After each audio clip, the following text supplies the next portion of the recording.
अस्सलाम वालेकुम। दरअसल ये जो वफद आया है ये उलमाओं की क़यादत में आया हुआ है।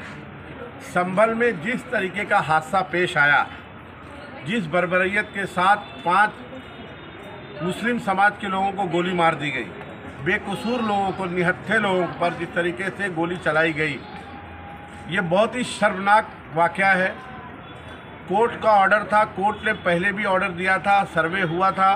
सर्वे होने के बाद फिर से वापस से कोर्ट में वो लोग गए, वापस से कोर्ट ने परमिशन दिया सर्वे का 2 घंटे का ही अभी मामला हुआ था कि 2 घंटे पहले उन्होंने आदेश दिया था। और इतनी जल्दबाजी में वहाँ की पुलिस प्रशासन और वहाँ का सरकारी महकमा इतना तेज़ी में था कि वो 2 घंटे के अंदर और वो आ गया संभल मस्जिद का वापस से सर्वे करने के लिए। सर्वे करते टाइम जो ऑफिसरान वहाँ मौजूद थे, पुलिस ऑफिसरान, सरकारी महकमे के लोग, वो लोग जय श्री राम का नारा लगा रहे थे।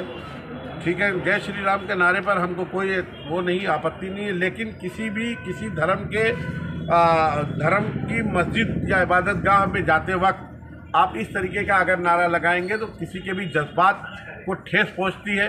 और वहाँ पर जब लोग ये सरकारी महकमा पहुँचा और पुलिस डिपार्टमेंट के लोग पहुँचे, सर्वे वाले, तो वहाँ के लोगों ने ये बात करने की कोशिश की कि आपको अगर सर्वे करना ही था तो कम से कम पुलिस वो जो मस्जिद के जिम्मेदारान हैं, ट्रस्टियान हैं, उनसे आपको एक बार मुलाकात करनी चाहिए थी। इस तरीके से डायरेक्ट आप मस्जिद में आकर के सर्वे कर रहे हैं विदाउट इन्फॉर्मेशन, ये रॉन्ग है।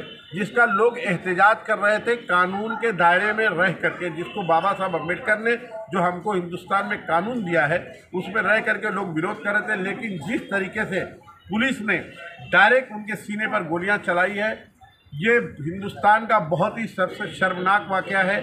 इसीलिए हम तमाम उलमा हजरात, मुमरा शहर के तमाम जिम्मेदारान मुमरा पुलिस स्टेशन में आए थे।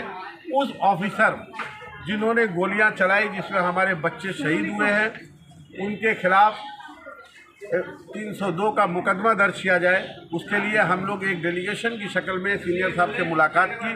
सीनियर साहब ने कहा है कि हम अपने आला ऑफिसरान से मीटिंग करेंगे, मीटिंग करने के बाद आपको बता देंगे कि किस तरीके से FIR दर्ज होगी। इसी सिलसिले में हम लोग यहाँ तशरीफ़ लाए थे। और उसी तरीके से देखिए, हिंदुस्तान के हालात दिन ब दिन ख़राब होते जा रहे हैं। अजमेर शरीफ की दरगाह पर भी इस तरीके का पिटीशन एक दायर की गई है। मेरी सरकारी महकमा से अपील है कि इस तरीके की जो भी पिटीशन दायर करने जाते हैं कोर्ट में, सबसे पहले उनको चाहिए कि वहाँ के लोकल पुलिस स्टेशन में एक इन्फॉर्मेशन दें कि भाई हम फला चीज़, फला मंदिर, मस्जिद के ख़िलाफ़ एक पिटीशन दायर करने जा रहे हैं। पुलिस स्टेशन को ऐसा लगता है कि हाँ ये जायज़ है, ये करना चाहिए, तो उनको परमिशन देनी चाहिए।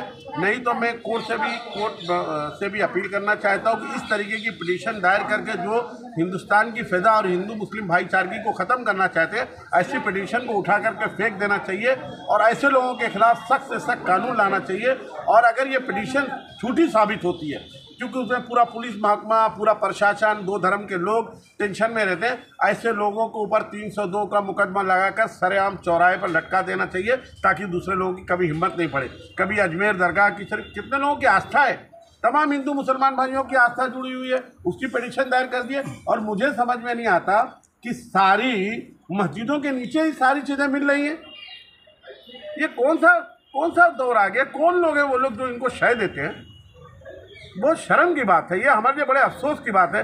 ऐसा लग रहा है कि हमारे साथ हम लोग कहाँ जाएं, हमारे साथ तो ऐसे नहीं। मैं बार बार कहता हूँ, देखिए, इसलिए बार बार कहता हूँ, तुम्हारा मुहाफ़िज़ सिर्फ अल्लाह के सिवा कोई नहीं है। अल्लाह की रस्सी को मजबूती से पकड़ो। हमने क्या किया? अपना ईमान दूसरों के हाथ में रख दिया है, इसलिए हमारे साथ ये वाक़या पेश आ रहा है। इसलिए हम पुलिस स्टेशन में आए थे। हम इंशाअल्लाह पूरी कोशिश करेंगे FIR दर्ज कराने की।